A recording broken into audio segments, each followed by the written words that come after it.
Hello everyone. In this video, I want to show you the application of backpropagation for function approximations using multi-layer perceptron neural networks.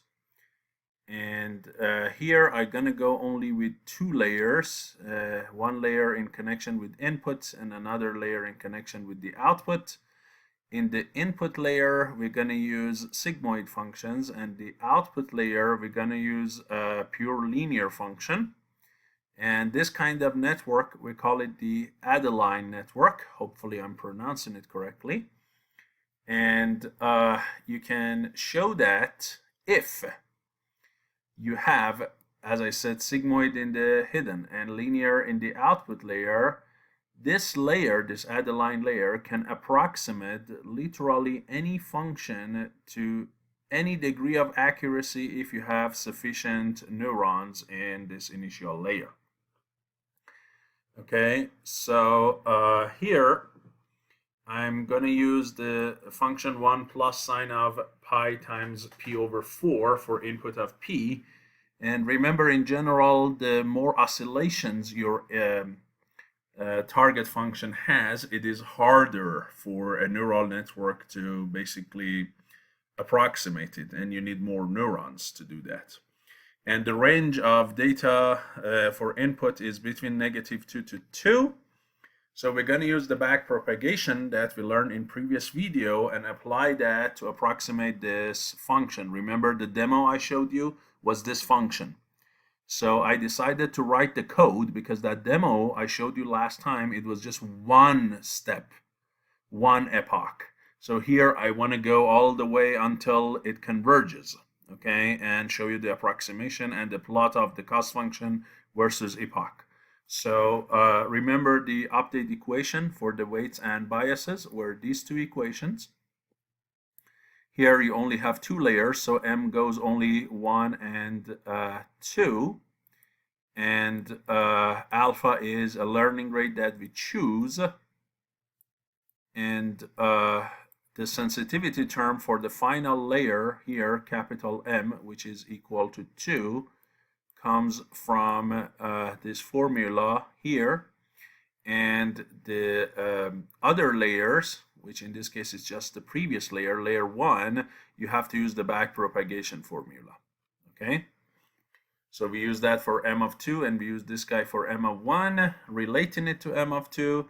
And we want to do all the steps that I showed you in the previous demo, but in a loop. So we continue that until it converges. And for that, I wrote this MATLAB demo function. So as I said, the goal is to approximate the function 1 plus sine of p times pi over 4 over a range of -2 to 2. And you don't do it for a single point. You have to approximate this function at a bunch of points.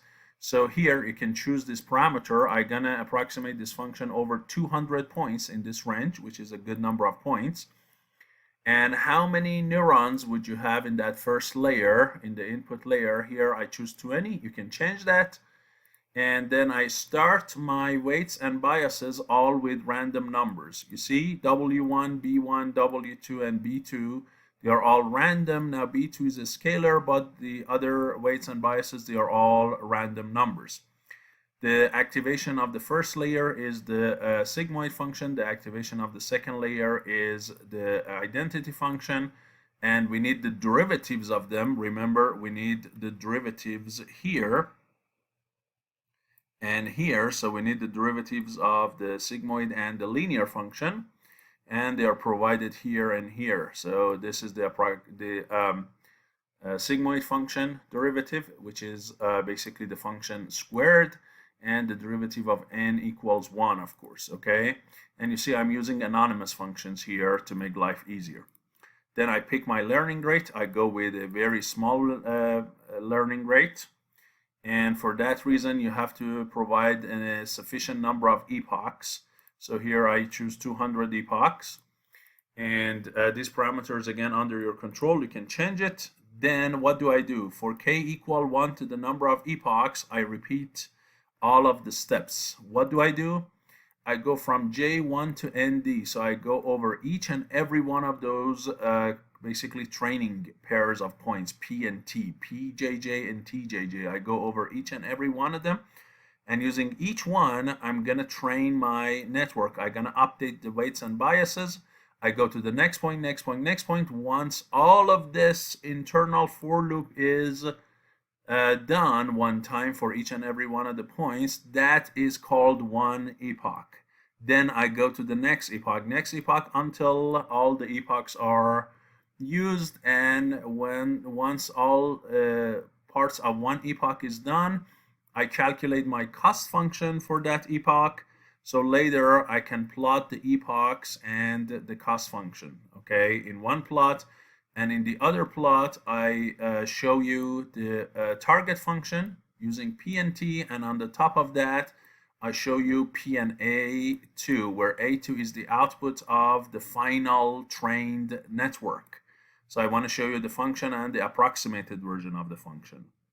Okay, so what are the steps that I'm using? Step number 1, if you remember, it was forward propagation, or called simulation. So in this case, the input is a scalar, and that is the JJ instance of the input, which is P. I pass it to my first layer, and it's multiplied by W1 plus B1, right? So it's here. This P is multiplied by W1 added to B1, you get N1. Then you pass N1 to the sigmoid function, you get A1, and that's what you see I'm doing here. And then you multiply that A1 by W2, right? Here I use the dot product. You can use the W2 transpose times A1, and add B2 to it to get N2, and then pass N2 to second activation function here, and you'll get what? You will get A2. So here I go forward in this direction, and we call it forward propagation or simulation. So I get all the A's and all the N's. Why? Because I need them. If you look here in my back propagation equations, I need the N's and I need the A. Okay, this A is the last A really. This is A2. Okay, but I need the N's and the A's, especially the last A, in order to calculate this sensitivity term. So I need them. And so now that I have all of those, N1, N2, A1, A2, now I go to back propagation. First, I calculate sensitivity of layer 2. It's negative 2 times error times F2 prime of N2, right? So that's exactly this equation here. You see, negative 2 T minus A of layer 2, F prime of layer 2, calculated at N of layer 2, and that is exactly this one. Then I relate sensitivity of layer 1 to sensitivity of layer 2 now that it's calculated, and look at the formula here. If you plug in 1, it's going to be S of 1 is F prime of 1 calculated at N of 1 times W of 2 times S of 2, right? And so if you go back here, you see exactly that formula is applied. So now I get S1 and S2. Once I have S1 and S2, now I go to my update equations. And I apply these two equations, one for M of 1, one for M of 2, right? So if it's M of 2, it's clear W of 2 new is equal to W2 of old minus alpha S1 times A1. And B number 2 equals new 1 is equal to B number 2 old 1 minus alpha times S1. So I need S1 and I need A1. And guess what? I have calculated A1, I have calculated S1. So here you see I can calculate the updates for W2 and B2. Similarly for B1, the only thing you have to pay attention is when M is 1, what's going to happen? When M is 1, then you get W1 new equals W1 old minus A times S1. This is going to be A0. And the question is, what is A0? Well, A0 is the input of the first layer, which is literally P. So A0 equals what? Equals input of the network, P, okay? Keep that in mind. And that's what I have over here. So here are my updates for W1 and B1, and that goes, as I said, per each training point, they will be updated, and then per each epoch, they will be updated. And at the end, I'm gonna plot the whole thing. So let's go ahead and run that. There we go. So you see the blue is the target function and the red is what? The approximated function, and it's not really bad. And here is the plot of what? The cost function dropping down and going per epoch. Now sometimes it might go up. You might say, how come? Didn't you say that this gradient descent, the steepest descent, will make this function go down? Yes, it does, but not in every single step. Sometimes you are going too far. It's too big, so you might overshoot. Okay, so if you see this cost function stays stationary and not going down, that means probably your learning rate is too small. But if sometimes it goes down super nice like that, and then boom, it is going like this, that means now it's probably too big. So if you want a successful training, you should be able to change your learning rate based on the variations in the cost function or the epochs. You have to have a scheduling function, which is a separate topic, and I'll discuss it in a separate video. So here we are just going with a constant learning rate, which is not an amazing idea, and so you should not expect this function to monotonically all the time go down, okay? Especially if you choose it super small or super large. So these parameters are all under your control. Feel free to change them, of course. It doesn't mean each time you change them, you're not going to get beautiful results. So here the result is not bad, actually. It's a relatively good approximation. Now, if I go ahead and make it a little bit, a little bit aggressive, okay? Bump up my learning rate by an order of magnitude and not increasing my epochs, look what happens.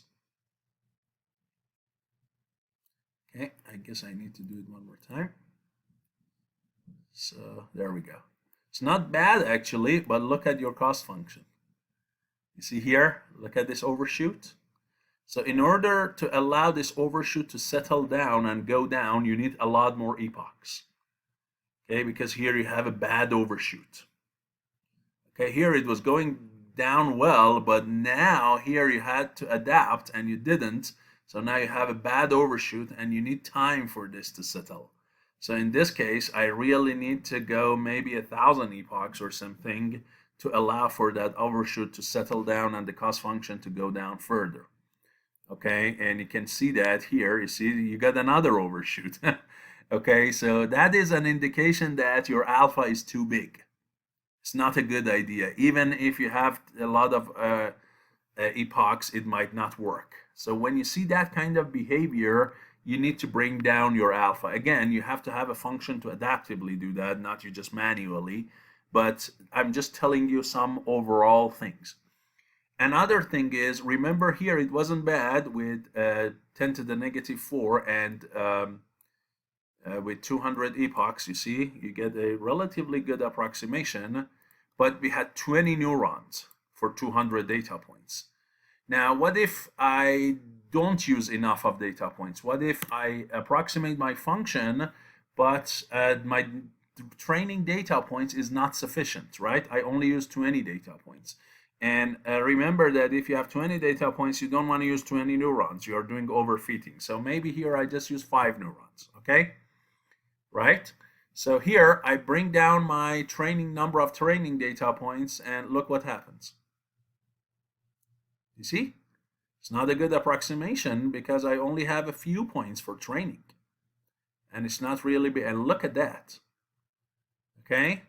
So now I go back and I use a lot of the training data, but I don't use sufficient number of neurons. Now look what happens. You see? It's not bad, but look at your cost function. It's not as good as when you had 20 neurons.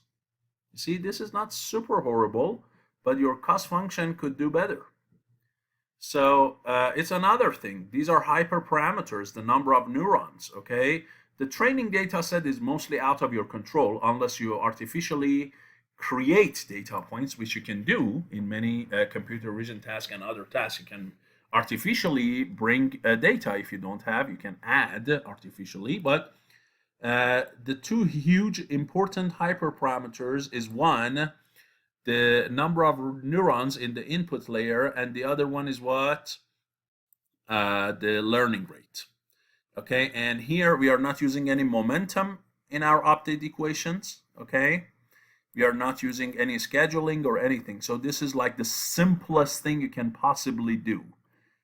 When you use something like TensorFlow and so on, you have controls over them, and you can go and basically run several experiments to find out the best values for your hyperparameters.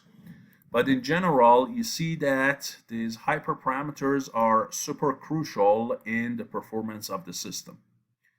Okay, and another thing is sometimes you don't really need to go all the way down to 200 epochs. Maybe before getting there, your cost function already flattened out and it's not going down anymore.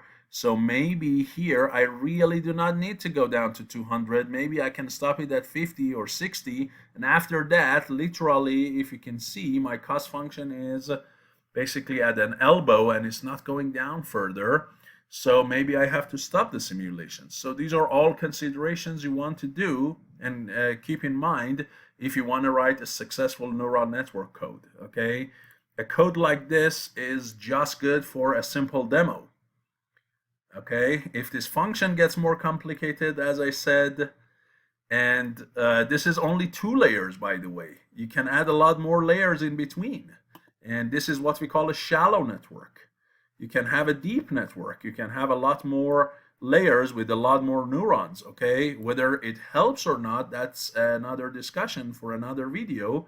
But you see how many parameters are under your control, and you can control so many things. So that is the hard part of the neural network, that there is no general recipe for all of them. Okay, there are some algorithms which help with the learning rate.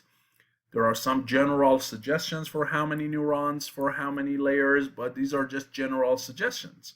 If this function becomes a lot more oscillating, it becomes a lot more difficult function, you're going to have a harder time approximating that, even with more neurons. So hopefully this video just give you a little bit initial insight into function approximation. And if function approximation was a very, very simple task, then these stock market values could have been approximated extremely simple with a simple network. But they don't, because they are changing so fast and so basically unexpectedly, right? That's why predicting market value is not so easy, although you have a bunch of previous data. Okay, so approximating those kind of random functions, I would say, is extremely hard. Okay, hopefully this was useful to you. I'll put a download link for this file if you want to play with it and learn from it under video description. Feel free to download it and learn from it. Thank you so much for your attention. I'll see you in the next video.